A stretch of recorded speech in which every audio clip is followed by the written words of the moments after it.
Alors là, le but, ça va être de diriger la caméra comme il faut. Donc l'axe de la caméra, il correspond à la trajectoire sans aucun effet donné au ballon. Vous pouvez vous aider du centre du radar pour viser.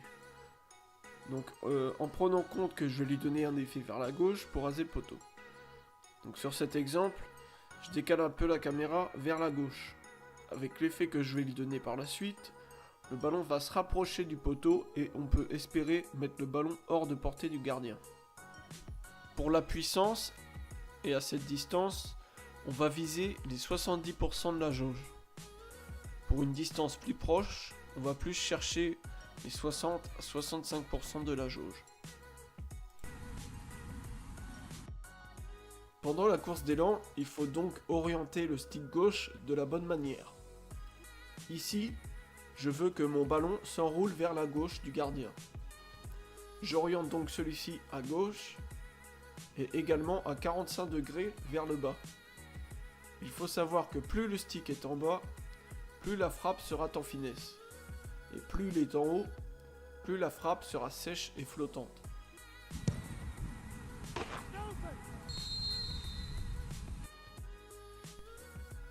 Autre exemple ici avec Bale, toujours le même principe, on vise le gardien et on décale la caméra de quelques centimètres.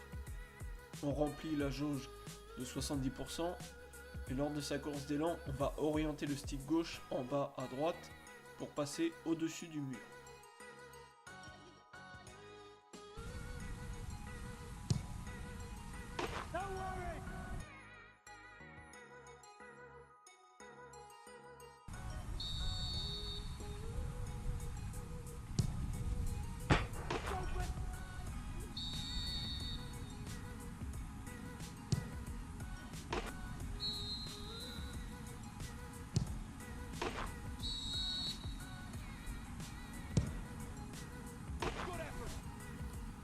Je vais revenir sur ce coup franc de Ronaldo, car ici certaines choses changent, dont la direction du stick. Ici, je cherche à frapper en force côté gardien. Je vise donc un peu en dehors du but. Je vais remplir la jauge de la même manière et je rajoute de l'effet vers la gauche. Mais cette fois-ci, je dirige plus le stick vers le haut, car il me faut une frappe puissante et sèche pour que le gardien ne puisse arrêter le ballon.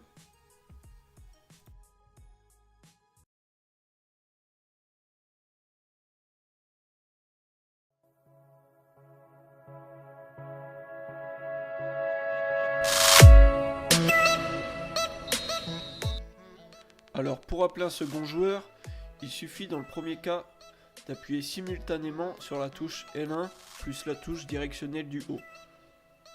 Dans ce cas, le second joueur aura un angle par rapport au ballon assez conséquent. On peut aussi lui demander de prendre moins d'angle avec les touches L1 plus la touche directionnelle du bas.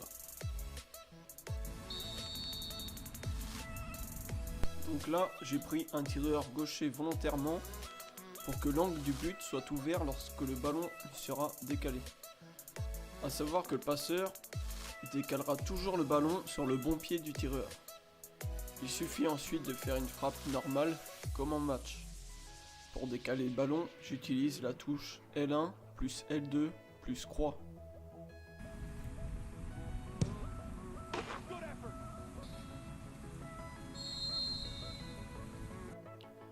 Comme dans le cas précédent, je vous ai montré qu'on pouvait décaler le ballon au premier tireur. On peut aussi faire l'inverse et décaler pour le second tireur. Pour cela, on va maintenir appuyé L1 ainsi que la touche X. On peut enchaîner par une frappe pour conserver le ballon.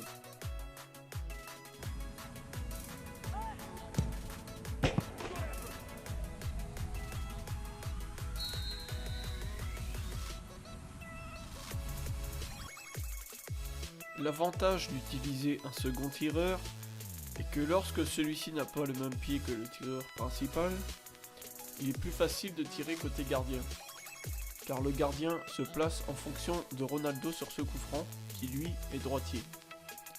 Ici, si je tire avec Dybala, le côté gardien est plus facile à aller chercher vu qu'il est gaucher. J'utilise la touche L2 plus carré pour tirer avec le second tireur et j'ajuste mon stick gauche pendant sa course d'élan, comme je l'ai expliqué dans la première partie.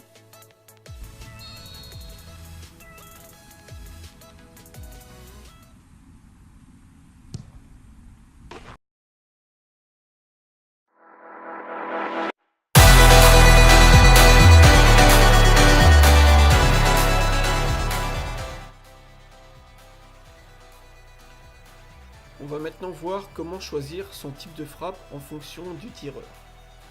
Il y a plusieurs facteurs à prendre en compte. Il faut commencer par choisir le type de coup franc que l'on veut mettre en place.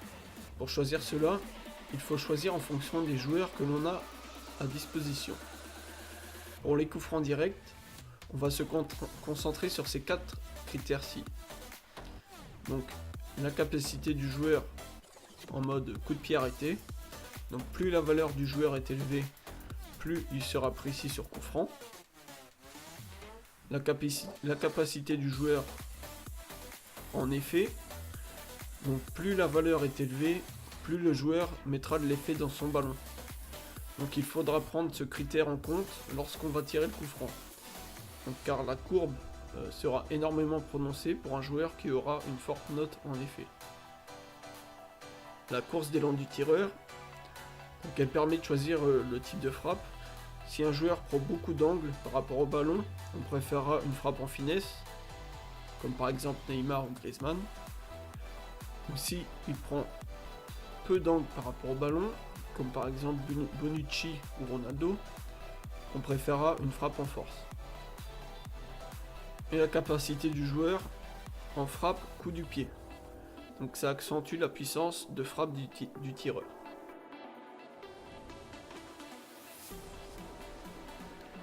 Pour les coups francs indirects, il y a également des critères à prendre en compte. La puissance de tir.